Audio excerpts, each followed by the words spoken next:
এডুকেটামের online প্ল্যাটফর্মে আরও একবার স্বাগত জানাই। তোমরা যে রাজ্যের গ্রুপ ডি পরীক্ষা দিতে চলেছো 8ই মার্চ, তো আজকে তোমাদের জন্য এনেছি প্র্যাকটিস সেট 3, মানে আমাদের একটা মক টেস্ট সিরিজ চলছে, তোমরা অলরেডি দেখেছো। তো অলরেডি দুটো প্র্যাকটিস সেট আপলোড হয়ে গেছে, আজকে 3 নম্বর প্র্যাকটিস সেট। এই মক টেস্ট বা প্র্যাকটিস সেট যেটা তোমরাই বলো না কেন, তো সেটা আমাদের সাথে তোমরাও করো। কত নাম্বার পাবে তোমরা অবশ্যই জানাও। ক্লিয়ার? সামনে যে গ্রুপ ডি আসছে, পরীক্ষার কোশ্চেন খুব হাইফাই হবে না। গ্রুপ সি পরীক্ষার কোশ্চেন তোমরা দেখেছো, সুতরাং ভয় পাওয়ার কিছু নেই। একদম ভালো করে পড়াশোনা করো, এই কটা দিন মাত্র আছে, খুব ভালো করে পড়াশোনা করো, আমাদের সাথে মক টেস্টগুলো অ্যাটেন্ড করো এবং নাম্বার কত পাচ্ছ, তার নাম্বার কীভাবে ইমপ্রুভ করা যায় সেই পথটাও দেখো। দেখো, প্রথমে বলে দিই, তোমরা জানো অলরেডি যে গ্রুপ ডি গ্রুপ ডির যে সিলেবাস, তাতে general awareness 20, arithmetic 10 and logical reasoning 10। এখানে 40টা কোশ্চেন আছে, প্রত্যেকটা জিনিসকে কভার করে আমরা কোশ্চেনগুলো করেছি, তোমরা অ্যাটেন্ড করো। চলো কথা না বলে তোমাদের জানিয়ে দিই, আমাদের যে ডিজিটাল প্ল্যাটফর্ম তার একটা পিকচার তোমরা দেখেছো, আর আমরা এই যে ক্লাসটা করাবো সেই ক্লাসের পুরো পিডিএফটা তোমরা টেলিগ্রাম চ্যানেলে পেয়ে যাবে। যারা যারা টেলিগ্রামে এখনো জয়েন হওনি, টেলিগ্রামে ডেসক্রিপশনে লিঙ্ক দেওয়া আছে, জয়েন হয়ে যাও, সেখানে পুরো পিডিএফটা তোমরা পেয়ে যাবে। জেনারেল অ্যাওয়ারনেসের প্রথমে 20 কোশ্চেন হবে, তারপর ম্যাথ এবং জিআইটা পল্লব স্যার তোমাদের করিয়ে দেবেন অ্যাজ ইউজুয়াল। চলো আজকের 1 নম্বর কোশ্চেন কি বলছে একটু দেখে নিই। দেখো, আজকের 1 নম্বর কোশ্চেন যেটা মক টেস্ট 3-তে 1 নম্বর কোশ্চেন কি বলছে, দেখো ইতিহাসের কোশ্চেন রেখেছি যে কোন মুঘল সম্রাট জিন্দা পীর বা জীবন্ত সাধু বলা হয়, তো কোন মুঘল সম্রাট এই জিন্দা পীর নামে পরিচিত? 4টে অপশন তোমাদের জন্য, যে শাহজাহান, জাহাঙ্গীর, ঔরঙ্গজেব নাকি আকবর। 4জনই মুঘল সম্রাট ছিলেন। তো কাকে জিন্দা পীর বা জীবন্ত সাধু বলা হয়? তো জানো তোমরা নিশ্চয়ই যে ঔরঙ্গজেব, মুঘল সম্রাট ঔরঙ্গজেব, তাকে বলা হতো জিন্দা পীর বা জীবন্ত সাধু। কেন না, ঔরঙ্গজেব একজন ধর্মপরায়ণ এবং অনাড়ম্বর জীবনযাত্রা করতেন, অনাড়ম্বর জীবনযাত্রা পালন করতেন। কেমন বিষয় না, তিনি ইসলাম ধর্মকে কঠোরভাবে পালন করতেন। এমনকি তোমাদের জানিয়ে রাখি একটা ইনফরমেশন, এমনকি তিনি রাজকোষ থেকে কোনো নিজের খরচের জন্য ব্যক্তিগত পয়সা নিতেন না। নিজের হাতে টুপি সেলাই করতেন বা কোরআনের অনুলিপি করতেন। যে অর্থ তিনি উপার্জন করতেন, যে পয়সা, যে টাকা তিনি উপার্জন করতেন, সেটা দিয়ে নিজের খরচ চালাতেন। তো এই যে অনাড়ম্বর জীবনযাত্রার জন্য তাকে জিন্দা পীর বা জীবন্ত সাধুর সঙ্গে তুলনা করা হয়। আমি বলে দিলাম ডিটেলস, তো উত্তর হচ্ছে অপশান সি হবে। বাকি শাহজাহানের তো বহুত কৃতিত্ব আছে, তো আগ্রাতে যে তাজমহল তার কৃতিত্ব, জাহাঙ্গীর যা ছোটবেলায় নাম ছিল হচ্ছে সেলিম, জানো তোমরা, আর আকবর তোমরা জানো পানিপথের দ্বিতীয় যুদ্ধে তার হয়ে অভিভাবক যে বৈরাম খাঁ অংশগ্রহণ করেছিলেন, সেখানে জয়লাভ করেছিলেন হিমুর এগেনস্টে। তাহলে স্যার উত্তর কি হবে? উত্তর হচ্ছে এখানে সি। বাকি আমি পুরো জিনিসটা তোমাদের একটু বলে দিলাম এক্সট্রা ইনফরমেশন হিসাবে। চলো আমরা আজকে 2 নম্বর কোশ্চেন আসি, যেটা মক টেস্ট 3 এর। আয়তনের দিক থেকে পশ্চিমবঙ্গের বৃহত্তম জেলা। দেখো 2 নম্বর মক টেস্টে তোমাদের আমি বলেও ছিলাম যে ক্ষুদ্রতম জেলা বললে কলকাতা হবে, বৃহত্তম জেলা বললে কি হবে স্যার? না, বৃহত্তম জেলা বললে স্যার দক্ষিণ 24 পরগনা করবে আয়তনের দিক থেকে পশ্চিমবঙ্গের বৃহত্তম জেলা। বাকি জেলাগুলো তো হবে না, তো উত্তর হচ্ছে দক্ষিণ 24 পরগনা যে বৃহত্তম জেলা, ক্ষুদ্রতম জেলা হলে কলকাতা। চলো নেক্সট আমরা চলে আসি 3 নম্বর কোশ্চেন কি বলছে, নিচে কোনটি একটি ইনপুট ডিভাইস নয়? ভালো করে খেয়াল করবে প্রশ্নটা। অনেক সময় কি থাকে, এই যে 9টা অমিট হয়ে যায়। অনেক সময় প্রশ্ন যে লাইন থাকে নিচে লেখা থাকে, তার পরের লাইনে লেখা থাকে 9, তো অনেক সময় প্রশ্ন আমরা তাড়াহুড়ো করতে গিয়ে ভুল করে ফেলি। খুব ভালো করে লক্ষ্য রাখবে এটা। তো ইনপুট ডিভাইস নয় মানে স্যার কি? Output device. তাহলে কোনটা আউটপুট ডিভাইস এখানে জানতে চেয়েছে। দেখো কিবোর্ড আছে, মাউস আছে, প্রিন্টার আছে এবং হচ্ছে স্ক্যানার আছে, তাই তো? তো দেখো কোনটা এর মধ্যে আউটপুট ডিভাইস, তাহলে উত্তর কি হবে? প্রিন্টার। প্রিন্টার জানো যে প্রিন্টার হচ্ছে একটা আউটপুট ডিভাইস, যেটা ইনপুট ডিভাইস নয়। বাকি scanner input device, keyboard, mouse সবই ইনপুট ডিভাইস, তাই তো? তাহলে উত্তর কি হবে? অপশান সি এখানে উত্তর হবে। চলো বাকি দেখি 4 নম্বর কোশ্চেন কি বলছে। 4 নম্বর কোশ্চেনটা ভূগোলের কোশ্চেন, খুব ইজি কোশ্চেন, যে দামোদর নদকে বাংলার দুঃখের নদী বলা হয় কেন? দামোদর নদ যেটা হচ্ছে তোমার ঝাড়খণ্ড থেকে উৎপত্তি হচ্ছে, ঝাড়খণ্ডের যে খামারপোত, যে ছোটনাগপুর যে মালভূমির অংশ খামারপোত, সেখান থেকে উৎপন্ন হয়েছে, যাকে বাংলার দুঃখের নদী বলা হচ্ছে কেন? 4টে অপশন দেখো, যে প্রতি বছর, এইটা উত্তর হবে এখানে। ভালো করে 4টে অপশন আশা করি পড়ে নিয়েছো, কারণ দামোদর নদের আশপাশে যারা বসবাস করো তারা নিশ্চয়ই জানো যে দামোদর নদে প্রায় প্রতি বছরই বিধ্বংসী বন্যা হয়, যার জন্য কি প্রচুর মানুষের ক্ষয়ক্ষতি হয়। তাহলে মানুষের যদি ক্ষয়ক্ষতি হয়, সেটা নিশ্চয়ই মানুষের দুঃখের কারণ। তো অবভিয়াসলি সেই জন্য বলা হচ্ছে, তো বাংলার দুঃখের কারণ বা বাংলার দুঃখের নদ কাকে বলা হয়? দামোদর নদকে। কারণ প্রত্যেক বছর কি হয়? বন্যা হয়। বাকিটা নিশ্চয়ই এখানে হবে না, বাকিগুলো হচ্ছে না, এটা একবারে প্রমিনেন্ট যুক্তি। চলো আজকের 5 নম্বর কোশ্চেন কি বলছে, সন্তোষ ট্রফি কোন খেলার সঙ্গে যুক্ত? দেখো স্পোর্টস নিয়ে একটা কোশ্চেন, যেটা তোমাদের স্পোর্টস নিয়ে কোশ্চেন আসবে, নিশ্চয়ই আসবে, সিলেবাসে রয়েছে। তো সন্তোষ ট্রফি, প্রথম কথাই যে সন্তোষ ট্রফি এটা কোন খেলার সঙ্গে যুক্ত বলেছে। 4টে অপশন, ক্রিকেট, ফুটবল, হকি নাকি টেনিস। দেখো বহুবার আলোচনা করেছি তোমাদের অনলাইন ক্লাসে, বহুবার আলোচনা করেছি, সন্তোষ ট্রফি হচ্ছে ফুটবল খেলার সঙ্গে যুক্ত, মানে অপশান বি যারা করেছো তারা একদম ঠিক করেছো। কিন্তু এক্সট্রা ইনফরমেশন কি সেটাই বলবো, যে 2024-25 সেশনে সন্তোষ ট্রফি যে জিতেছে সেটা হচ্ছে আমাদের এই ওয়েস্ট বেঙ্গল। তো ওয়েস্ট বেঙ্গল জিতেছে সন্তোষ ট্রফি 2024-25-এ। শুধু তাই নয়, ওয়েস্ট বেঙ্গলের একটা বিরাট কৃতিত্ব, 33 বার সন্তোষ ট্রফি জিতেছে ওয়েস্ট বেঙ্গল। সব থেকে বেশিবার সন্তোষ ট্রফি জয়ী দিয়ে জল সেটা হচ্ছে আমাদের বেঙ্গল, ঠিক আছে, 33 বার জিতেছে। এবং 2024-25-এর যে সেশনটা ছিল সেখানেও কিন্তু জিতেছে। খুব ভালো করে মনে রাখবে, সন্তোষ ট্রফি ফুটবল খেলার সঙ্গে যুক্ত। দেখো ক্রিকেট খেলার সঙ্গে যুক্ত আমি বলবো না, কারণ ক্রিকেট আমাদের ভারতবর্ষে ক্রিকেট ফ্যান ফলোয়ার যারা আছে, ক্রিকেট যারা ফলো করো তারা সবাই জানো ক্রিকেটের সঙ্গে কি কি কাপ জড়িত থাকে বা কি কি খেলাধুলা হয়। দেখো হকির সঙ্গে যেটা তোমরা জানো, সুলতান আজলান শাহ কাপ, আগা খান কাপ হকির সঙ্গে যুক্ত। টেনিসের সঙ্গে তো বিশ্ববিখ্যাত সব খেলাগুলো রয়েছে, তাই না, উইম্বলডন, অস্ট্রেলিয়ান ওপেন, এই ধরনের খেলাগুলো রয়েছে। তো এটা আর কি বলবো, সবই আছে এখানে। তাহলে এখানে উত্তর কি হবে, অপশান বি যেটা আছে সেটা রাইট অ্যান্সার হবে। চলো 5 নম্বর থেকে 6 নম্বর কোশ্চেনে আসছে, ইন্টারনেটের জনক কাকে বলা হয়। আবার তোমাদের কম্পিউটার নিয়ে কোশ্চেন, যে ইন্টারনেটের জনক কাকে বলা হয়। 4টে অপশন তোমাদের দিয়ে দিয়েছি। এই ব্যক্তি আমি ছবি দিয়ে দিয়েছি, যারা ছবি দেখে একটু চিনতে পারছো দেখো, যদি ছবি দেখে চিনতে পারো তাহলে আমি বলে দিচ্ছি উত্তর কি হবে না, উত্তর হচ্ছে ভিন্ট সার্ফ। যারা বি অ্যান্সার করবে তারা একদম ঠিক করবে। এই ধরনের সোজা কোশ্চেনই আসবে তোমাদের। ইন্টারনেটের জনক ভিন্ট সার্ফ, ইনি হবেন, ইনি সেই ব্যক্তি। আচ্ছা এরপর দেখো বিল গেটস, খুব ইম্পর্টেন্ট, মাইক্রোসফটের প্রতিষ্ঠাতা Bill Gates. Charles Babbage, father of computer বলা হয় চার্লস ব্যাবেজকে। ক্লিয়ার? আর টিমস বার্নার্লি ক্ষেত্রে তোমরা সবাই জানো WWW, world wide web. Group সিতে পড়েছিল না? গ্রুপ সিতে পড়েছে, মনে আছে নিশ্চয়ই। তো ওয়ার্ল্ড ওয়াইড ওয়েব যার ফুল ফর্ম, তো তার আবিষ্কর্তা, তার বানানোর যে ব্যক্তি তিনি হচ্ছেন টিম বার্নার্স লি। ক্লিয়ার? তাহলে উত্তর কি হবে এখানে, অপশান বি। চলো 7 নম্বর কোশ্চেনে আসি। 7 নম্বর কোশ্চেন আবারও ভূগোলের কোশ্চেন। আরাবল্লী পর্বতের সর্বোচ্চ শৃঙ্গ, খুব সোজা কোশ্চেন, ইজি কোশ্চেন। আরাবল্লী পর্বতের সর্বোচ্চ শৃঙ্গ, তো আরাবল্লী পর্বতের সর্বোচ্চ শৃঙ্গের নাম হচ্ছে কি স্যার, বুরু শিখর, মানে অপশান ডি। কোথায় স্যার, রাজস্থানে। তো রাজস্থানে অবস্থিত, অনেকে এটা পর্যটন কেন্দ্র হিসাবে বেড়াতে যায় অনেকে, ঠিক আছে। তো গুরু শিখর হচ্ছে আরাবল্লী পর্বতের সর্বোচ্চ শৃঙ্গ। স্যার ধূপগড় কোথায়? ধূপগড় হচ্ছে, মনে রাখো, যে সাতপুরা যে আছে, সাতপুরা পর্বতের সর্বোচ্চ শৃঙ্গ হচ্ছে ধূপগড়, যেটা কোথায় স্যার, মধ্যপ্রদেশে। এমপি লিখে দিলাম, মধ্যপ্রদেশে। ক্লিয়ার?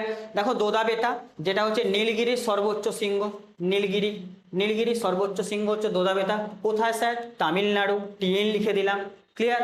কলসুবাই কোথায় স্যার, এটা হচ্ছে মহারাষ্ট্রের সর্বোচ্চ শৃঙ্গ। মহারাষ্ট্র একটা রাজ্য আমাদের, তো মহারাষ্ট্রের সর্বোচ্চ শৃঙ্গে হচ্ছে তোমার কলসুবাই, সর্বোচ্চ শৃঙ্গ। ক্লিয়ার? তো এইটা তাহলে বাকি অপশনগুলো আমি দেখো বলতে যাচ্ছি, তোমাদের একবারে ভালো করে কণ্ঠস্থ, মানে ভালো করে তোমাদের মনের মধ্যে যেন গেঁথে যায়, সেইভাবেই আমি বলছি, যেন তোমাদের সব কটা অপশান একটা চিত্র ফুটে ওঠে তোমাদের মধ্যে। চলো আজকের 8 নম্বর কোশ্চেন দেখো, ইতিহাসের কোশ্চেন, খুব ভালো কোশ্চেন। আলাউদ্দিন খিলজির সেনাপতির নাম কি ছিল যখন তিনি যিনি দক্ষিণ ভারত অভিযানে নেতৃত্ব দিয়েছিলেন? তো খিলজি বংশের ওয়ান অফ দ্য গ্রেটেস্ট বলতে পারো তোমার রাজা বা সম্রাট ছিলেন আলাউদ্দিন খিলজি। তো সেই আলাউদ্দিন খিলজি গোটা প্রায় ভারতবর্ষে দখল করেই ফেলেছিলেন, প্রায় গোটা ভারতবর্ষ দখল করেছিলেন। তার মধ্যে দক্ষিণ ভারত যখন তিনি যাচ্ছিলেন, তার সেনাপতি হিসেবে কে নেতৃত্ব দিয়েছিলেন এখানে জানতে চাইছে। 4টে অপশন অলরেডি তোমরা পড়ে নিয়েছো, আমি আর বলবো না। 4টে অপশনের মধ্যে উত্তর কি হবে বলো তো? তোমরা জানো যে মালিক কাফুর হচ্ছে আলাউদ্দিন খিলজির দক্ষিণ ভারত অভিযানের নেতৃত্ব দিয়েছিলেন, মালিক কাফুর। ক্লিয়ার? আচ্ছা বাকি দেখো, উলুগ খাঁ, ইনিও একজন সেনাপতি ছিলেন। জালালউদ্দিন খলজি, ইনি ছিলেন খিলজি বংশের প্রতিষ্ঠাতা। খিলজি বংশের প্রতিষ্ঠাতা, খিলজি বংশের প্রতিষ্ঠাতা হচ্ছে হ্যাঁ জালালউদ্দিন খলজি হবে তোমার খিলজি বংশে। আচ্ছা তো আর হ্যাঁ, উলুগ খাঁ হচ্ছে তোমার একজন সেনাপতি ছিলেন, ঠিক আছে। হ্যাঁ জালালউদ্দিন, ঠিক আছে। চলো তো উত্তর হচ্ছে এখানে কি, অপশান এ।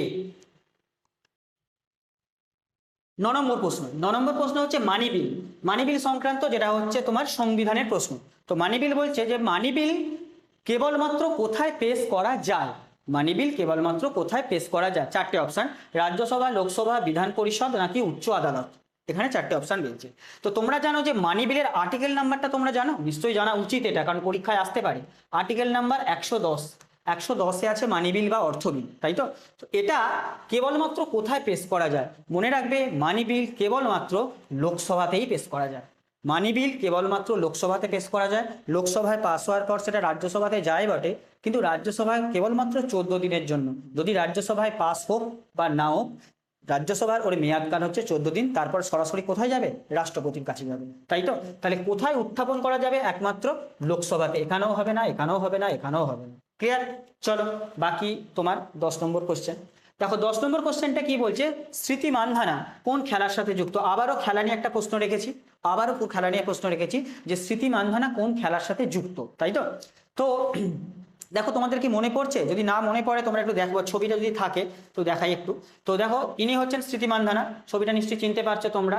মহিলা ক্রিকেট দল যে বিশ্বকাপ জিতলেন, তো মহিলা ক্রিকেট দল বিশ্বকাপ জিতছে তোমরা জানো, তো স্মৃতি মানধানা ইনি। তো ইনি কোন খেলার সাথে যুক্ত? অবভিয়াসলি তাহলে বলে দিলাম ক্রিকেট দলের সঙ্গে যুক্ত, তো ক্রিকেটের সঙ্গে যুক্ত।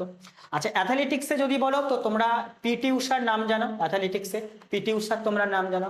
শুটিং এর ক্ষেত্রে তোমরা নাম জানো অভিনব বিন্দ্রা, অভিনব বিন্দ্রা নাম জেনে থাকবে। আচ্ছা, হকি আমি আগেই বলে দিয়েছি, পিয়ার শ্রীজেশ, তারপরে তোমার হরমনপ্রীত সিং, এনারা হকির সাথে যুক্ত। এখানে কিন্তু মনে রাখো ইনি হচ্ছেন ক্রিকেটের সাথে যুক্ত। চলো আজকের 11 নম্বর কোশ্চেন কি বলছে? কম্পিউটার থেকে কোশ্চেন। কম্পিউটারের তথ্য সংরক্ষণের ক্ষুদ্রতম একক কোনটি? খুব ভালো কোশ্চেন।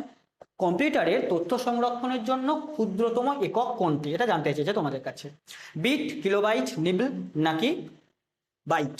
এটা তো কম্পিউটারের তথ্য সংরক্ষণের জন্য সব থেকে ক্ষুদ্রতম একক যেটা হচ্ছে বিট। বিট কথাটা এসেছে কোথায়, কোথা থেকে এসেছে? সেটা হচ্ছে বাইনারি ডিজিট থেকে, ঠিক আছে? আচ্ছা, তো বিটের ক্ষেত্রে তোমার জেনারেলি কি হয়, এর মানটা 0 অথবা 1। ক্লিয়ার? 8টা বিট নিয়ে এই ইনফরমেশনগুলো মনে রাখবে। 8টা বিটস নিয়ে কি হয় বলো তো? 1 বাইট। 8টা বিটে হয় 1 বাইট। 4টে বিটে কি হয় না, 4টে বিটে হয় 1 নিবল, NIBBLE। এই ইনফরমেশনগুলো একটু মনে রেখো, ঠিক আছে? 8টা বিট নিলে একটা বাইট হয়, 4টে বিট নিলে একটা নিবল হয়। আর বিট কথাটা এসছে বাইনারি ডিজিট থেকে, যেখানে মেনলি 0 আর 1, 0 অথবা 1 এই দুটো এই সংখ্যা থাকে। আর কিলোবাইট হচ্ছে 1024 বাইট নিয়ে 1 কিলোবাইট। 1024 বাইট নিয়ে 1024 byte equal to 1 KB, 1 kilobyte. Clear? তো বাকি ইনফরমেশন তাহলে উত্তর কি হবে এখানে? উত্তর হচ্ছে অপশন এ। চলো আজকের 12 নম্বর কোশ্চেনে আসি।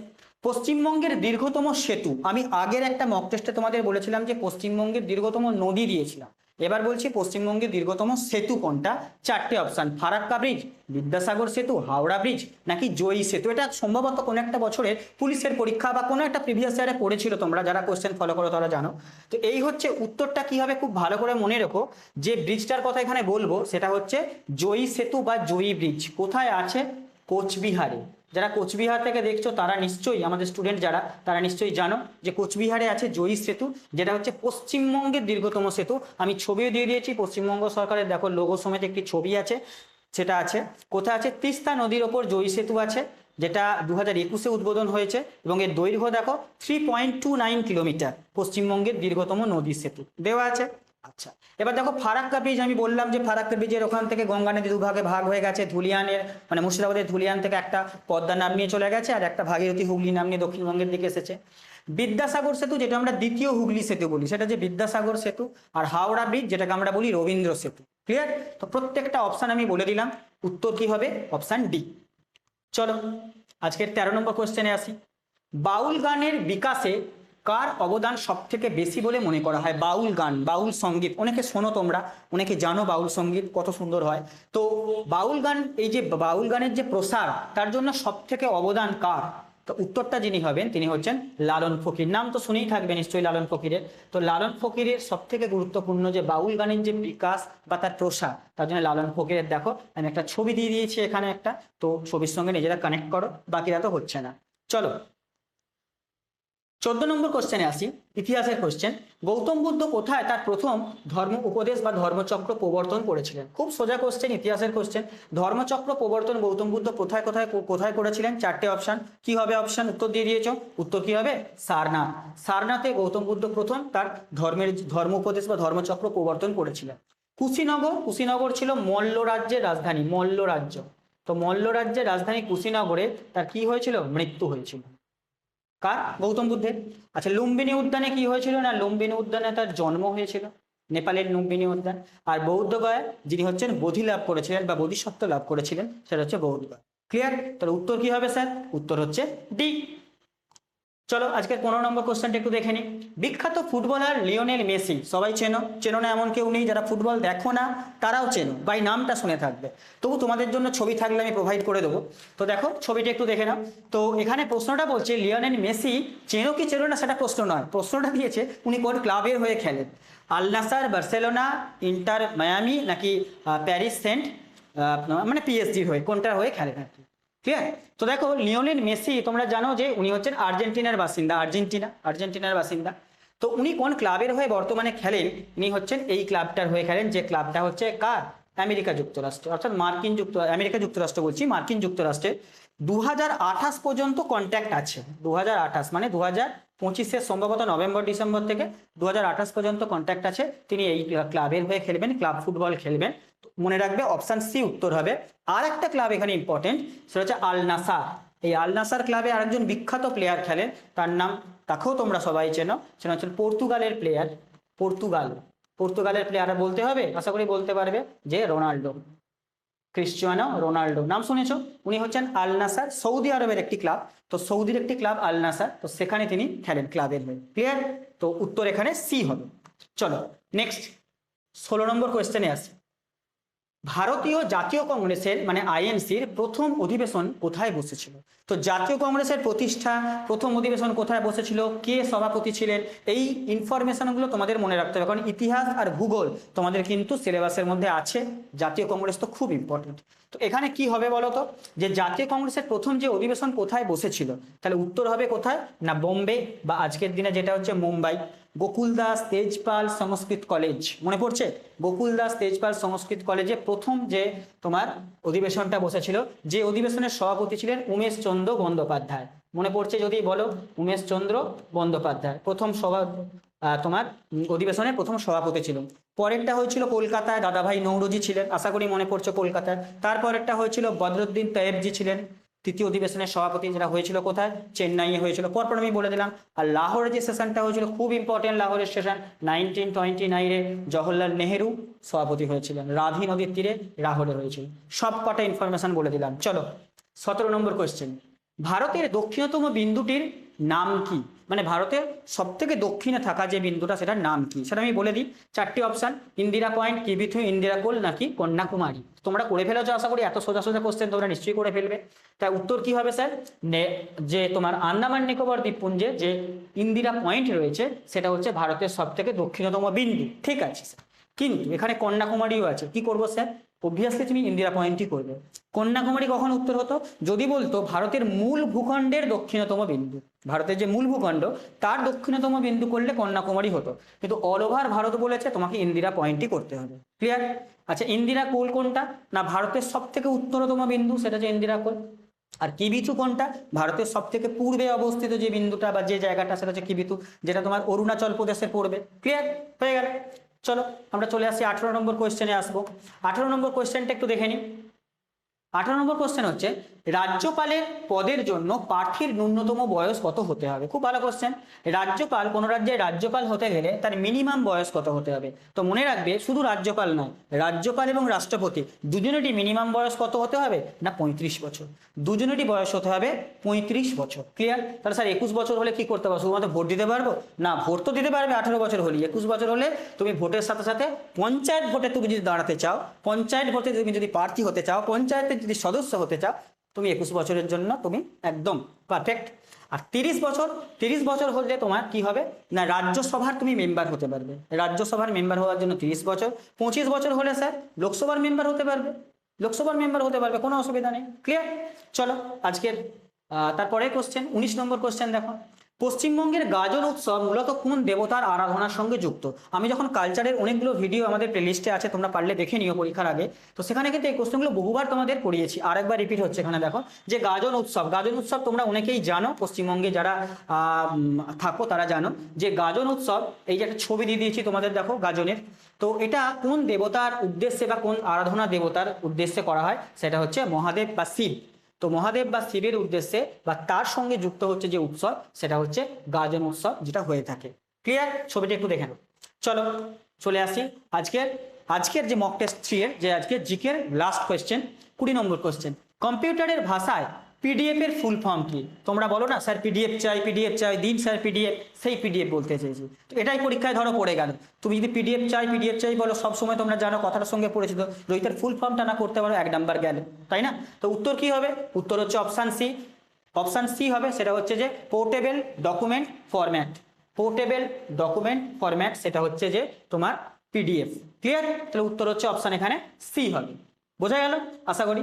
তো এই 20টা কোশ্চেন মক টেস্ট 3-তে আমি রাখলাম। তোমরা 40টা কোশ্চেন হয়ে যাওয়ার পর, মানে পল্লব স্যার জিকে এবং পল্লব স্যার ম্যাথ এবং জিআই করার পর 40টা কমপ্লিট হয়ে যাবে। এই 40টার মধ্যে তোমরা কত মার্কস পেলে তোমরা অবশ্যই জানাবে। তোমাদের প্রিপারেশন ফুল দমে চালিয়ে যাও, আর মাত্র 3-4টে দিন আছে, তোমরা প্রিপারেশন ফুল দমে চালিয়ে যাও। একটা সিট তোমাদের পাক্কা করতে হবে, এই মোটামুটি কসম খেয়ে পুরো একেবারে তোমরা প্রিপারেশনটা চালিয়ে যাও। চলো অন্য একটা মক টেস্টে পরের দিন আমাদের দেখা হচ্ছে। তোমরা আপাতত পল্লব স্যার আসছেন, পল্লব স্যার এসে তোমাদের বাকিটা অংশটা করিয়ে দেবেন। Clear? Hello everyone, welcome back to Educatum. আর তোমাদের 20টা কোশ্চেন হয়ে গেল জিকের। এবার আমি বাকি 20টা কোশ্চেন যেটা ম্যাথ এবং জিআই রয়েছে সেটা তোমাদের করাবো। আমার সাথে সাথে তোমরাও করবে। আমি আবার বারবার বলছি, 40টা পুরোপুরি হয়ে যাওয়ার পর তোমরা কমেন্ট সেকশনে উত্তর দেবে যে কটা তোমরা পারলে। হ্যাঁ, এখন থেকে আমাদের সাথে তোমরা প্রিপারেশনটা চালিয়ে যাও। আমরা আশা করছি তোমাদেরকে বেস্টটা দেওয়ার। ঠিক আছে? তো চলো একদম সময় নষ্ট না করে 21 নম্বর কোশ্চেনে চলে যাই। আচ্ছা, বলছে যদি কোনো সংখ্যার 25%-এর মান 75 হয় তবে সংখ্যাটি কত? তাহলে কিভাবে করবো স্যার দেখি। তাহলে বলো, যদি কোনো সংখ্যার 25%-এর মান, কোনো একটা সংখ্যা আমি এক্স ধরলাম, সেই সংখ্যাটার 25% মানে কি স্যার? 25/100।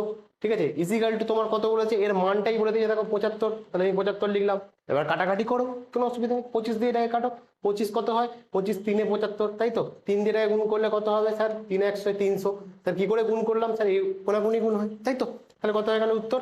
এক্স এর ভ্যালু 300। তাহলে 300-র 25% 75 হয়। ঠিক আছে, চলো অপশন টেস্টও করতে পারতে। চলো 22 নম্বর কোশ্চেনটা দেখি। বলছে 40-এর কত শতাংশ 16 হবে? তাহলে কি বলেছে? 40-এর কত শতাংশ 16 হবে? 40-এর কত শতাংশ 16 হবে? দেখো আমি কিভাবে লিখলাম দেখলে? এই রকম ভাবে বোঝো। ঠিক আছে, কোনো রকম ব্রেন লাগানোর দরকার নেই, নর্মাল ধরে ধরে করো, টাইম আছে, রয়ে বসে করো, কোনো অসুবিধা নেই। তাহলে 40-এর কত শতাংশ, আমি এটাকে এক্স ধরে নিলাম, কত শতাংশ? এর ইজিক্যাল টু 40 হবে, তাই তো? তো দেখো 40 ইন্টু, আমি কি করছি এটা? 40 ইন্টু x% মানে হচ্ছে কি? x/100 is equal two 16। ঠিক কিনা এটা? ঠিক আছে, এবার দেখো আমি যদি এটাকে কাটাকাটি করি, 0 0 কাটলাম, 4 দিয়ে এটাকে কেটে দাও, 4 4 16। তাহলে x এর ভ্যালু কত হবে বলো? 4 এর সঙ্গে 100 গুণ হবে, 4 তোমার হচ্ছে কত? 4 40। বুঝতে পেরেছো? তাহলে কি x এর ভ্যালু হলো 40। অপশন ডি হয়ে যাবে তোমার রাইট অ্যান্সার।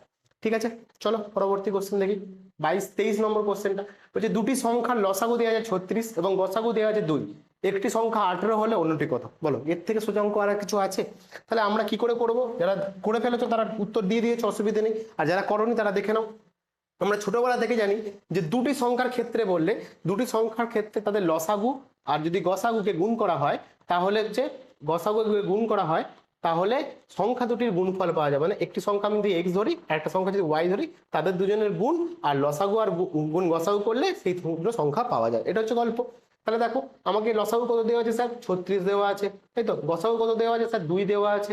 আর কত? এক্স এর ভ্যালু দেখো, এই এক্স আর ওয়াই এর মধ্যে যে কোনো একটার ভ্যালু দেওয়া আছে কত? সেটা 18, তাই তো? তবে একটা 18 ধরলাম, একটা ওয়াই, তুমি যেটা খুশি ধরে রাখো, কোনো অসুবিধা নেই। দেখো 18 দুগুণে 36, আর 2 আর 2 গুণ করলে স্যার কত হবে? 4। তাহলে ওয়াই এর ভ্যালু বা এক্স এর ভ্যালু বা অপরটার ভ্যালু কত হলো স্যার? 4। তাহলে অপশন সি হয়ে যাবে তোমার রাইট অ্যান্সার 4। ঠিক আছে, চলো পরবর্তী কোশ্চেনে যাই। দেখো পরবর্তী কোশ্চেন 24 নম্বর কোশ্চেনটা কি বলেছে? এটা খুব ভালো কোশ্চেন আছে, একটু ভালো করে দেখবে। কোশ্চেনটা কি বলেছে? বলছে 3 মাসে 750 টাকার বার্ষিক 8% সরল সুদে মোট সুদ কত হবে? মানে সুদটা তোমাকে জানতে চাইছে, তোমাকে এসআইটা জানতে চাইছে কত। ঠিক আছে, কিন্তু কি কি দেওয়া আছে স্যার? স্যার টাইম দেওয়া আছে, টি দেওয়া আছে, হ্যাঁ স্যার। এটা কি দেওয়া আছে স্যার? প্রিন্সিপাল দেওয়া আছে, পি দেওয়া আছে। এটা কি দেওয়া আছে স্যার? 8% দেওয়া আছে। তাহলে সবই দেওয়া আছে, তাহলে এসআই বার করবো। কিন্তু একটু ট্রিকি আছে, ভালো করে যারা জানো না তারা জেনে নাও, আর যারা উত্তর দিয়ে দিয়েছো তাদের তো কোনো অসুবিধা নেই। তাহলে এখানে ব্রেন লাগানোর কোনো দরকার নেই। পি ইন্টু আর ইন্টু টি/100, এটা আমরা জানি, এটাই দিয়েই করবো, কোনো অসুবিধা নেই। তাহলে কি করবো স্যার? সুদটা জানতে চেয়েছি স্যার, সুদটাই বার করবো। স্যার পি দেওয়া আছে আসল টাকা, হ্যাঁ স্যার 750 দেওয়া আছে, লিখে দিলাম। স্যার 8% দেওয়া আছে, হ্যাঁ স্যার 8% দেওয়া আছে, নিচে 100 হয়, পার্সেন্টেজ মানে নিচে 100। টাইম দেওয়া আছে স্যার, হ্যাঁ স্যার টাইম দেওয়া আছে 3 মাস। দেখো এইখানে হচ্ছে গল্প, 3 মাস। আর একটা জিনিস দেখো, এখানে তোমাকে একটা কথা বলে দেওয়া আছে ভালো করে, যেটা এই যে রেট অফ ইন্টারেস্ট, এটা কি দেওয়া আছে গো, এটা বার্ষিক দেওয়া আছে। ভালো করে খেয়াল রাখবে, যারা এই টপিকটা জানো না তারা ভালো করে জেনে নাও। সবসময় রেট অফ ইন্টারেস্ট আর হচ্ছে রেট অফ ইন্টারেস্ট হচ্ছে সবসময় বার্ষিক হয়, অ্যানুয়াল রেট অফ ইন্টারেস্ট বলা হয়। তাহলে বার্ষিকে হয়, তোমাকে দেওয়া আছে কিসে, মাসে। তাহলে এই মাসটাকে আমাকে কি করতে হবে, বছরে কনভার্ট করতে হবে। কি করে করব, দেখো আমরা জানি 12 মাসে কি হয়, 1 বছর হয়, 1 বছর হয়। তাহলে তোমার 1 মাসে কত হবে, 1/12। আর তোমাকে 3 মাস বলেছে, তাহলে কি হবে, 3/12, তাই না? এই ফরম্যাটে যেতে হবে। মানে কি, যদি মাস থেকে বছরে যেতে হয় 12 দিয়ে ভাগ করব।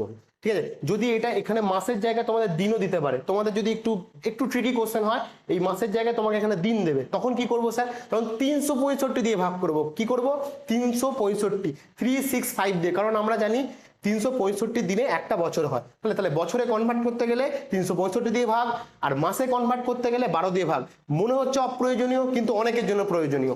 চলো তাহলে কি করবো স্যার, আমাকে স্যার 3 মাস বলেছে, টাইমটা 3 মাস দেওয়া আছে, আর তাহলে মাসটাকে বছরে কনভার্ট করতে গেলে 12 দিয়ে ভাগ করবো। দেখো এইখানেও একটা পলিসি দেখে নাও, আমি 12টাকে কোথায় লিখলাম, আমি এখানেও লিখতে পারতাম 3/12 ওপরে, ঠিক আছে? এরকম লিখলে এটা ভগ্নাংশটা উল্টে গিয়ে নিচেই বসে যায়, ওই জন্য বলে দিলাম এইরকম ভাবে প্যাটার্নটা শিখে রাখো, তোমাদের ইজি হবে জিনিসটা। এবার কাটাকাটি করো, কোনো অসুবিধা নেই। দেখো 0 0 কাটলে কাটো, না কাটার দরকারই নেই, 0 থেকে তুমি দেখিয়ে দাও শূন্যটাকে, এমনি কাটা হয়ে যাবে। ঠিক করে হবে স্যার, 25 দিয়ে এটাকে কাটো, 25 3 75, তাই তো, একটা 0 পড়ে থাকলো। 25 4 দেখো 100, তাই তো, 4 দিয়ে এটাকে কাটো, 4 2 8, তাই তো, 3 দিয়ে এটাকে কাটো, 3 4 12, দেখো আর কিছু যাবে, হ্যাঁ স্যার যাবে, এই 2 দিয়ে এটাকে কাটো, তা 2 হবে। তাহলে পড়ে থাকলো কত, 30/2, তাই না? 30/2 মানে কত স্যার, 15, তাই তো, এটাও কাটাকাটি হয়ে গেল। ভালো করে দেখে নাও, তাহলে 15, তাহলে ক টাকা পাবো স্যার, 750 টাকার 3 মাসে 8% সরল সুদে সুদ কত টাকা পাবো স্যার, 15 টাকা। অপশন সি হয়ে যাবে রাইট অ্যান্সার। ঠিক আছে, চলো পরবর্তী কোশ্চেনে যাই। 25 নম্বর কোশ্চেনটা কি বলেছে দেখো, বলছে 3টি সংখ্যার গড় 15, যদি আরো একটি সংখ্যা 21 যোগ করা হয় তবে 4টি সংখ্যার গড় কত হবে। তাহলে প্রথম সংখ্যা কটা দেওয়া ছিল স্যার, 3টে সংখ্যা দেওয়া ছিল। কটা সংখ্যা দেওয়া ছিল স্যার, 3টে সংখ্যা দেওয়া ছিল। 3টে সংখ্যার গড় কত দেওয়া ছিল, 15। তাহলে আমি কি জানি বলো তোমরা, আমরা জানি যে আমি তাকে সমষ্টি করে নেবো, মানে 3টে সংখ্যার যোগফল কত আমি বার করে নেবো। কি করে স্যার করবো, তাহলে 3টে সংখ্যার গড় যদি 15 হয়, মানে প্রত্যেকটা সংখ্যার এক একটা আমি অ্যাজাম্পশন করতে পারি 15 করে, তাহলে 3 5 3 15 45, তাহলে টোটাল হচ্ছে তোমার 3 15 45। তো এটা যোগফলটা পেয়ে গেলাম, 3টে সংখ্যাকে যোগ করলে 45 হয়। এবার তোমাকে বলছে আরো একটি সংখ্যা কি করতে হচ্ছে, যোগ করা হচ্ছে, অ্যাড করা হচ্ছে, সেটা কত, 21। তাহলে এর সঙ্গে যদি আমি আরো একটা 21 যোগ করি সংখ্যা, তাহলে কত হয়ে যাবে দেখো, 5 আর 1 6, আর 4 আর 2 8, তাই তো, 66 হলো। দেখো 4 আর 2 66, তাহলে 6 6 66 হলো। তাহলে এই যে 66টার কতগুলো সংখ্যার স্যার, একটা যোগ হয়ে গেছে, আগে ছিল 3টে, আরো একটা যোগ হয়েছে, তাহলে 4টে সংখ্যা। তাহলে 66 যদি আমি গড় বার করতে যাই, তাহলে কত দিয়ে ভাগ করবো গো, 4 দিয়ে ভাগ করবো, 4টে সংখ্যা। তাহলে এই যে 4 দিয়ে যদি ভাগ করি, তুমি একটু কেটে নাও, ছোট করে নাও, দেখো 2 দিয়ে কাটলে কত হবে, 33, আর এটাকে 2 দিয়ে কাটলে কত হবে, 2। তার মানে কত, এটাকে যদি আমি তোমার হচ্ছে ভাগ করি, তাহলে কত হবে দেখো, 16 দুগুণে 32 আর 1 33, মানে 16.5। ঠিক আছে, উত্তর কত হবে, 16.5। অপশন, হ্যাঁ অপশন ডি হচ্ছে তোমার রাইট অ্যান্সার। 16 দুগুণে 32 আর একটা পড়ে থাকছে 31, তাহলে 0.5 দিয়ে করে দিলাম। ঠিক আছে, চলো 26 নম্বর কোশ্চেনটা দেখি। বলছি একটি দ্রব্যের মূল্য 20% বৃদ্ধি পাওয়ার পর আবার 20% হ্রাস পেল, তাহলে মূল্যের পরিবর্তন কি হলো। খুব দারুণ কোশ্চেন, এরকম টাইপের কোশ্চেন এলে তো আমি খুশি হব, বরং মানে যদি এরকম টাইপের তোমাদের কাছে কোশ্চেন আসে, আর হয়তো এরকম কোশ্চেন নাও আসতে পারে, তো দেখা যাক কি হয়। তো দেখো 20% প্রথমে কি হয়েছে, বৃদ্ধি পেয়েছে, তারপর 20% হ্রাস পেয়েছে, তাহলে ওভারঅল মূল্যের কি পরিবর্তন হয়েছে, ওভারঅল পার্সেন্টেজের কি পরিবর্তন হয়েছে। তাহলে দেখো এটা তুমি যদি করতে চাও 100 ধরে করতে পারো, কোনো অসুবিধা নেই। প্রথমে 100 থেকে তুমি 20% এর বাড়াবে, 120 দিয়ে একবারে করো, ঠিক আছে, এভাবে বাড়াতে পারো। আর আমি যদি এইভাবে না করতে চাও, তাহলে আরেকটা প্রসেস বলে দিচ্ছি, তোমরা লিখে নাও, a plus B minus AB plus AB by 100। ঠিক আছে, এটা কি করলেন স্যার, দেখো বলে দিচ্ছি, ভালো করে বুঝে নাও। তাহলে কি দুটো সংখ্যার মধ্যে বলেছে, তাহলে তো প্রথমে কি হয়েছে দেখো, 20% বৃদ্ধি হয়েছে। বৃদ্ধি মানে মনে রাখবে, আমি এখানে লিখে দিচ্ছি, বৃদ্ধি মানে বলবো সবসময় পজিটিভে ধরবো, আর হ্রাস বললে সবসময় আমি নেগেটিভে ধরবো। এবং মাথায় রাখবে, প্রথমে হ্রাস বলছে না প্রথমে বৃদ্ধি বলছে, প্রথমে যেটা যদি বলবে সেটাকে প্রথমে রাখবে, সেটা তোমার এ, পরে যেটা বলবে সেটা তোমার বি। তাহলে প্রথমে আমাকে কি বলেছে, বৃদ্ধি, তাহলে এ এর ভ্যালু কত, 20 প্লাস 20, তাহলে বৃদ্ধি বলেছে +20। তারপর দেখো পরে হ্রাস হয়েছে, তাহলে বি এর ভ্যালু কত, -20। ঠিক আছে, এবার দেখো এইখানে লেখো এ বি, মানে এ মানে কত 20 আর বি মানে কত 20, তাহলে 20 20 গুণ করবো, নিচে 100 হবে, সবসময় 100 হবে। কিন্তু দেখো মনে রাখো এই মাত্র বললাম বৃদ্ধি মানে হচ্ছে তোমার পজিটিভ, মানে একটা 20 প্লাস আর একটা হ্রাস হয়েছে মাইনাস, তাহলে এদের দুজনের গুণ করলে চিহ্নগুলোর কি হবে, প্লাসে মাইনাসে মাইনাস, সেইটা এখানে বসে থাকবে। বুঝতে পেরেছি? তাহলে বলো এবার দেখো এটা প্লাস এটা মাইনাস প্রথমেই ক্যান্সেল আউট হয়ে যাবে, আর এদিকে দেখো শূন্য শূন্য, এই শূন্য শূন্য কেটে গেল, তাহলে পড়ে থাকলো কত, ভালো করে খেয়াল করে দেখো এই মাইনাসটা পড়ে রয়েছে মাইনাস 2 দুগুণে 4, তাহলে ওভারঅল কত পার্সেন্ট এ হয়েছে, এই মাইনাস দিয়ে আমরা বলতে পারি এটা হ্রাস হয়েছে, তাহলে কত 4% হ্রাস হয়েছে। বোঝাতে পারলাম? চলো পরবর্তী কোশ্চেনে যাই। দেখো 27 নম্বর কোশ্চেনে কি বলেছে, বলছে যদি 5:8 = 20:x হয় তাহলে x এর মান কত। দারুণ কোশ্চেন, ফ্যান্টাস্টিক কোশ্চেন। এরকম টাইপের কোশ্চেন আসা তোমাদের কিন্তু মোস্ট চান্স দেয়, মানে 99% চান্স কিন্তু এরকম টাইপের কোশ্চেন রেশিও প্রপোর্শনাল থেকে আসার চান্স আছে। তো দেখো কিভাবে করব, কোশ্চেনটা সোজা কিন্তু ট্রিকি। তোমরা বলছিলে বটে যে ট্রিকি কোশ্চেন আনো, তাহলে এর জন্যই পরপর সেট যত যাবে তত আমরা ট্রিকি কোশ্চেনগুলো নিয়ে আসবো। দেখো তাহলে আমরা জানি কি রেশিও মানে আমরা কি বলে লিখতে পারি, 5/8 লিখতে পারি। হ্যাঁ স্যার। ইজিক্যাল টু দেখো 20:x মানে ওটাকেও আমরা কি লিখতে পারি স্যার, রেশিও মানে ভাগ দিয়ে লিখতে পারি, তাই না, ভগ্নাংশ করে লিখতে পারি। তাহলে দেখো লেখা হয়ে গেছে, এবার কি করবো, এবার স্যার কাটাকাটি করো, 4×5 = 20, দেখো 4×5 = 20, তাহলে এবার দেখো 4 এদিক কোনাকুনি গুণ হয়, কাটাকাটি তো যায় না, তাহলে 4 × 8 = 32, তাহলে x এর ভ্যালু কত হলো স্যার 32, তাহলে এখানে যে x এর ভ্যালুটা কত হবে স্যার 32 হবে, অপশন বি হয়ে যাবে তোমার রাইট অ্যান্সার। আশা করি বুঝতে পেরেছো। চলো দেখো আমি একটা কথা তোমাদের বলে দিই, আমরা তোমাদের দেখো আমরা তোমাদের টাইম দিচ্ছি না, আমরা তাড়াতাড়ি জিনিসটা করাচ্ছি, কারণ কি তোমাদের হাতে একদমই টাইম নেই, তোমরা যাতে ফার্স্ট লাস্ট মিনিট তোমাদের মধ্যে রিভিশন করতে পারো, তোমাদের প্র্যাকটিসটাকে আরো দ্রুত করতে পারো, ওই জন্য আমরা কিন্তু তোমাদের সময় দিচ্ছি না, আমরা নিজেরাই অ্যানালাইজ করে দিচ্ছি। তোমরা কি করবে, ভিডিও পজ করবে, একটা করে নিজেরা চেষ্টা করবে, তারপর আবার কন্টিনিউ করবে, এইভাবে তোমরা কিন্তু প্র্যাকটিসটা করবে। পুরোটা আমাদের জিনিসটা করানো দেখে কি তোমাদের কিন্তু খুব একটা বেশি লাভ হবে না, নিজে করার চেষ্টা করবে। দেখো 28 নম্বর কোশ্চেনটা কি বলেছে, 0.05 কত শতাংশের সমান। খুব সুন্দর কোশ্চেন, ভাষার মধ্যে ফাঁসতে পারো, কিন্তু চেষ্টা করবে যে এই জিনিসগুলোকে যেন মন দিয়ে পড়ার, কি বলতে চেয়েছে, কি করতে হবে, এটা কিন্তু ভালো করে বুঝতে হবে। তাহলে 0.05 একে কি করতে বলেছে, শতাংশে সমান করতে, মানে শতাংশে প্রকাশ করতে, মানে শতকরায় প্রকাশ করতে বলেছে। তাহলে শতকরায় প্রকাশ করতে গেলে কি করতে হয় স্যার, 100 দিয়ে গুণ করতে হয়, এটাই তো আমরা জানি, বাস করে দাও না। তাহলে দেখো এখানে দশমিকটা তুললে কি হবে, নিচে দুটো শূন্য হবে, কেন স্যার, দশমিকের পর 2 ঘর আছে, তাহলে দুটো শূন্য, তাহলে এই 100 কেটে গেল, তাহলে পড়ে থাকলো কত, কোনো সংখ্যার আগে ভ্যালু যদি দশমিক না থাকে তাহলে সেই জিরোগুলোর কোনো মানে হয় না, তাহলে পড়ে থাকলো কত 5, তাহলে উত্তর কত হলো 5%, অপশন এ হয়ে গেল তোমার রাইট অ্যান্সার। এটা কত হবে 5%। বুঝতে পেরেছি? চলো 28 29 নম্বর কোশ্চেনটা বলছে কোনো বৃহত্তম সংখ্যা দ্বারা 303 এবং 411কে ভাগ করলে প্রতি ক্ষেত্রে 3 ভাগশেষ থাকবে। তোমরা গ্রুপ সিতে কিন্তু এরকম টাইপের একটা কোশ্চেন পেয়েছিলে, ঠিক আছে, আমার যতদূর মনে পড়ছে। তো এই টাইপের কোশ্চেন কিন্তু তোমাদের আবার আসার চান্স আছে, তো সেটা আমরা কিভাবে করবো দেখে নাও। তো একটা জিনিস তার আগে বলে দিই, একটা কথা ভালো করে দেখে নাও, ঠিক আছে, এইখানে যে কথাটা রয়েছে তোমাদের যদি ট্রিকি বা ফাঁসায়, কোথায় ফাঁসাবে, এইখানে দেখো এই বৃহত্তম কথাটা আমি আগেই বলে রাখলাম, ঠিক আছে, দেখো একটুখানি। তো 303 আর 411 কত, প্রত্যেকটা ক্ষেত্রে কত ভাগশেষ থাকবে, 3 ভাগশেষ থাকবে। তাহলে কি 303 থেকে আমি আগে প্রথমেই 3 বিয়োগ করে দেবো, যে সংখ্যাটা হবে দেখো 300 হচ্ছে, তার মানে এই সংখ্যাটা তার মানে ভাগশেষ আর থাকবে না, যে 4টে অপশন এখানের মধ্যে আছে তার মধ্যেই উত্তর হবে, তাই তো। তার মানে এদের মধ্যে কোন বৃহত্তম সংখ্যাটা দিয়ে একে ভাগ করলে মিলবে, তাই তো, 300কে ভাগ করলে মিলবে, আর 303কে ভাগ করলে 3 অবশিষ্ট থাকবে। আমি আগেই 3 ওই জন্য বাদ দিয়ে দিলাম যাতে ভাগ করে মেলাতে পারি। সেম জিনিস বলো 411 ক্ষেত্রেও 3 ভাগশেষ থাকবে, যদি 411 থেকে 3 বাদ দিয়ে দিই তাহলে কত হবে স্যার 408 হবে, তাই না। তাহলে এই 408টাকেও তার মানে পুরোপুরি ভাগ যাবে, এর মধ্যে কোন যে সংখ্যাটা রয়েছে। এবার দেখো এখানে ট্রিক্সটা কোথায়, দেখো কোথায় তোমার ট্রিকি জায়গাটা রয়েছে, এই বৃহত্তম কথাটা। কেন স্যার, তোমাদের যদি ফাঁসায় এখানে এই বৃহত্তম ক্ষুদ্রতম এই কথাটা দেয়া থাকবে, খুব ভালো করে পড়বে, একটু যদি তোমার হচ্ছে নজর ঘুরে যায় তাহলে কিন্তু খুব সমস্যায় পড়ে যাবে, তুমি একটা নম্বর তোমার হাত থেকে চলে যাবে। কারণ কি স্যার দেখো বৃহত্তম বলেছে মানে এমন হতে পারে এখানের মধ্যে 2, 3টে, ঠিক আছে, 4টে সংখ্যাও চলে যেতে পারে ভাগ, ঠিক আছে, কন্ডিশন যে কন্ডিশন দিয়েছে সেটা স্যাটিসফাই করে দিতে পারে, কিন্তু তোমাকে তার মধ্যে খুঁজতে হবে বৃহত্তম কোনটা, বড় সংখ্যাটা উত্তর হবে, যদি ক্ষুদ্রতম থাকে তাহলে ছোটটা উত্তর হবে। এখানে দেখো সেম জিনিস, তোমাকে দেখো প্রথমেই অপশনে দেওয়া আছে 6, তাই না, তুমি দেখো 6কে 300 দিয়ে ভাগ করলে মিলবে, হ্যাঁ স্যার মিলবে, 5 6 30 মানে 50 হবে, ঠিক আছে, 6কে এটা দিয়ে ভাগ করলে মিলবে, হ্যাঁ স্যার মিলবে। যদি ডাউট থাকে একবার করে দেখে নাও, তাই 6 দিয়ে যদি ভাগ করে দেখো 6 6 36, ঠিক আছে, 4 নামলো, 6 আসছে 48, ঠিক আছে, মিলছে তো? হ্যাঁ স্যার। তাহলে 6 তুমি দুম করে 6 দাগিয়ে দিয়ে চলে আসবে, তুমি একটা নাম্বার নাও পেতে পারো।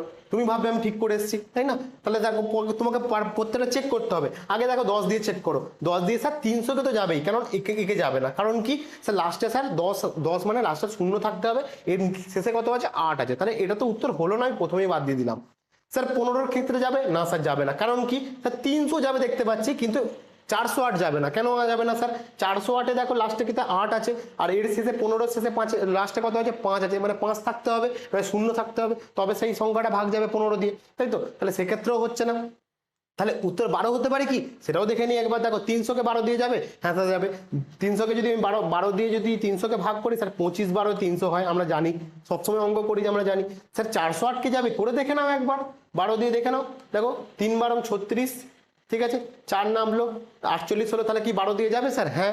দেখো 4 12 48, তাই না? তাহলে দেখো আমি বললাম না তোমাকে, দেখো 12 উত্তর হবে, 6 উত্তর হবে না। বৃহত্তম যেহেতু বলেছে, তোমাকে 12টাই অ্যান্সার নিতে হবে, উত্তর তোমার 12ই হবে। টুম করে তাড়াহুড়োর বসে কিন্তু তুমি 6 উত্তর করে এসো না, ঠিক আছে? চলো, এটাই বলার ছিল। দেখো 29 30 নম্বর আজকে শেষ কোশ্চেনটা, দেখো খুব সুন্দর কোশ্চেন দেওয়া আছে একটা। বলছে সরল সুদে একটি আসল 3 বছরে দ্বিগুণ হয়, সুদের হার কত হয়? এরকম কোশ্চেন পড়লে সত্যি আমি প্রচন্ড খুশি হব। এরকম ট্রিকি টাইপের কোশ্চেন তোমরা বারবার বলছিলে যে একটু শক্ত আনুন, আমরাও আস্তে আস্তে লেভেল আপ করছি, তো এরকম টাইপের কোশ্চেন আসলে খুবই ভালো, সেটা লেভেলটা তোমার যাচাই করা যাবে। দেখো কি বলছে সরল সুদে একটি আসল টাকা 3 বছরে দ্বিগুণ হয়েছে। স্যার কিভাবে করবো? আমি ব্রডেতেই দেখাচ্ছি, কনসেপ্ট শিখে রাখো। দেখো কি বলছে, তাহলে আসল টাকাটাকে আমি ধরে নিলাম পি, ঠিক আছে, পি মানে পি টাকা, ঠিক আছে, পি টাকাটা 3 বছরে কি হয়েছে স্যার? দ্বিগুণ হয়েছে। মানে কি দ্বিগুণ মানে? বলো আমাকে, দ্বিগুণ মানে যে 2 গুণ, তাহলে এর সঙ্গে 2 গুণ করলে কত হবে স্যার? 2p হবে। তাহলে আসল টাকা মানে পি টাকা ছিল আমার কাছে, সেটা 3 বছর পর বেড়ে কত টাকা হয়েছে? 2p হয়েছে। তাহলে কি ইন্টারেস্টটা কত হয়েছে? এদের মধ্যে যে গ্যাপটা, সেটাই আমার ইন্টারেস্ট, সেটাই আমার সিম্পল ইন্টারেস্ট। কত স্যার? তাহলে 2p থেকে যদি আমি p বাদ দিই, তাহলে কত হবে স্যার? p হবে। তাহলে এটা আমার কি পেলাম? এটা আমার ইন্টারেস্ট পেলাম। এবার আমরা কি জানি? আমাকে বার করতে চেয়েছে, দেখো সুদের হার বার করতে চেয়েছে, তাই তো বলেছে। তাহলে আমরা কি জানি? SI = PRT/100, তাই তো? তাহলে বসিয়ে দাও, কোনো রকম ব্রেন লাগানোর দরকার নেই। SI পেয়েছি, হ্যাঁ স্যার পেয়েছি। কত স্যার? p। তাহলে বসিয়ে দাও p। আসল কত স্যার? p যা রেখেছিলাম স্যার, p টাকা রেখেছিলাম, তাহলে p বসিয়ে দাও।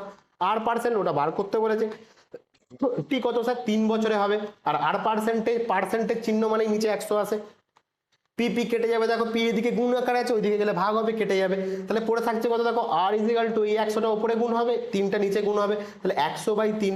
100/3 মানে কত স্যার? 33 পূর্ণ 1/3%, তাই তো? বা এটা দেখো অপশানে, দেখো এইটা উত্তর হবে 33 পূর্ণ 33%, অপশন সি হয়ে যাবে রাইট অ্যান্সার। একই বিষয়, 33 পূর্ণ 33 বা 33 পূর্ণ 1/3, একই ব্যাপার।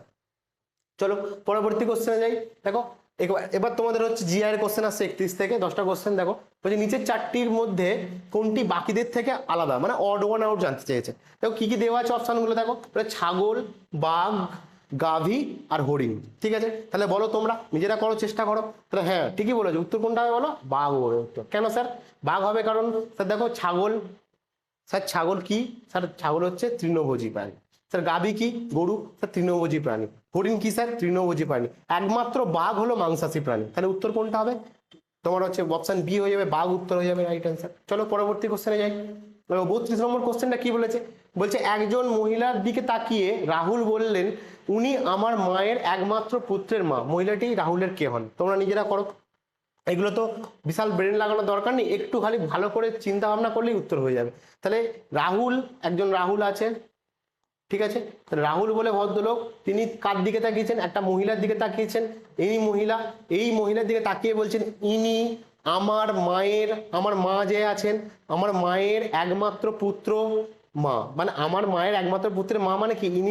ওনাকেই ফিরে আসছেন। ইনি আমার মা, মানে রাহুলের যে মা আছেন তার একমাত্র পুত্র, মানে সে রাহুলের মা, মানে কি ইনি হচ্ছে সেই মা, তাই তো? উত্তর কোনটা হবে স্যার? অপশন ডি হয়ে যাবে তার রাইট অ্যান্সার। ঠিক আছে, চলো পরবর্তী কোশ্চেন। দেখো পিক্টোরিয়াল সিরিজ দেওয়া আছে, তোমাদের এরকম লিখে দিয়েও পিক্টোরিয়াল সিরিজ থাকতে পারে। আমরা সেট 2তেও এরকম তোমাদের বলেছিলাম। দেখো বলছে একটি বর্গক্ষেত্রের বৃত্তের ভেতরে রয়েছে, পরের চিত্রে বৃত্তটি বর্গক্ষেত্রের ভিতরে আছে, তৃতীয় চিত্রে একটি ত্রিভুজ বৃত্তের ভিতরে থাকলে চতুর্থ চিত্রে কি হবে? ঠিক আছে, বোঝা গেছে। তাহলে প্রথম লাইনটা আমাকে যেটা বলেছে সেটা করে করি। তাহলে প্রথম লাইন বলেছে একটি বর্গক্ষেত্রের বৃত্তের ভেতরে রয়েছে। তাহলে একটি বর্গক্ষেত্র এরকম দেখতে হয়, কার ভেতরে রয়েছে স্যার? বৃত্তের ভেতরে রয়েছে। তাহলে একটা বৃত্ত, তার ভেতরে একটা বর্গক্ষেত্র রয়েছে, এটা প্রথম চিত্র। দ্বিতীয় চিত্র কি বলে দেখো পরের চিত্রে, বৃত্তটি বর্গক্ষেত্রের ভিতরে রয়েছে। তাহলে বৃত্তটা বর্গক্ষেত্রের ভিতরে রয়েছে মানে কিরকম স্যার? বৃত্তটা বর্গক্ষেত্র এরকম আছে, তার ভেতরে বৃত্ত রয়েছে, বোঝা গেছে। 3 নম্বরটা বলো, তৃতীয় চিত্রে একটি ত্রিভুজ বৃত্তের ভেতরে রয়েছে। তাহলে একটি ত্রিভুজ একটা বৃত্তের ভেতরে রয়েছে, ঠিক আছে, এরকম দেখতে। তোমাকে বলছে চতুর্থ চিত্রটা কি হবে? তাহলে দেখো আমরা এর সঙ্গে রিলেশন পাচ্ছি, যেটা ভেতরে ছিল সে বাইরে হয়ে যাচ্ছে, যে বাইরে ছিল সে ভেতরে চলে যাচ্ছে। তাহলে এর ক্ষেত্রেও সেম জিনিস হবে, কি হবে স্যার? যে ভেতরে ছিল সে বাইরে চলে যাবে, আর যে বাইরে ছিল সে ভেতরে চলে যাবে, মানে কি ত্রিভুজের ভিতরে বৃত্ত আসবে, বা বৃত্তের ভিতরে ত্রিভুজের ভিতরে একটা বৃত্ত আসবে। তাহলে দেখো এই অপশানে কোনটা? বৃত্তটি ত্রিভুজের ভিতরে থাকবে, অবভিয়াসলি বৃত্তটা ত্রিভুজের ভিতরে থাকবে, তাহলে অপশন এই হয়ে যাবে তোমার রাইট অ্যান্সার, বৃত্তটি ত্রিভুজের ভেতরে থাকবে। ঠিক আছে, চলো পরবর্তী কোশ্চেনে যাই। দেখো 34 নম্বর কোশ্চেন বলছে বেমানান শব্দটি কোনটি? কিলোমিটার, কিলোগ্রাম, সেন্টিমিটার, মিটার, বলো কোনটা হবে? হ্যাঁ ঠিকই বলেছো, কোনটা উত্তর হবে স্যার? এখানে কিলোগ্রামটা হবে, তাই তো? কোনটা হবে? কিলোগ্রামটা হবে, তাই তো? কেন স্যার কিলোগ্রাম? কারণ দেখো দেখো কিলোমিটার, সেন্টিমিটার আর মিটার প্রত্যেকটাই দেখো দৈর্ঘ্য মাপার জন্য ইউজ করা হয়। আর যে কিলোগ্রাম, গ্রাম কথাটা ইউজ আছে, গ্রাম আমরা কিসে ইউজ করি স্যার? ওজন মাপার জন্য, তাই তো? ওয়েট মাপার জন্য, মাসের জন্য, তাই তো? তাহলে তোমার হচ্ছে কোনটা উত্তর হয়ে গেল স্যার? কিলোগ্রাম, এটাই হচ্ছে অড ওয়ান আউট। ঠিক আছে, চলো পরবর্তী কোশ্চেনে যাই। দেখো ম্যাচিং দেওয়া আছে 35 নম্বর কোশ্চেনে, কি বলছে দেখো ম্যাচিংটা বলছে অক্সিজেন ইজ টু পোড়াতে সাহায্য করে, তাহলে কার্বন ডাই অক্সাইড কি করবে? ঠিক আছে, তাহলে তোমাকে বলছে অক্সিজেনের প্রয়োজন বা ব্যবহার বলছে। তাহলে অক্সিজেন যে সাহায্য লাগে কোনটা?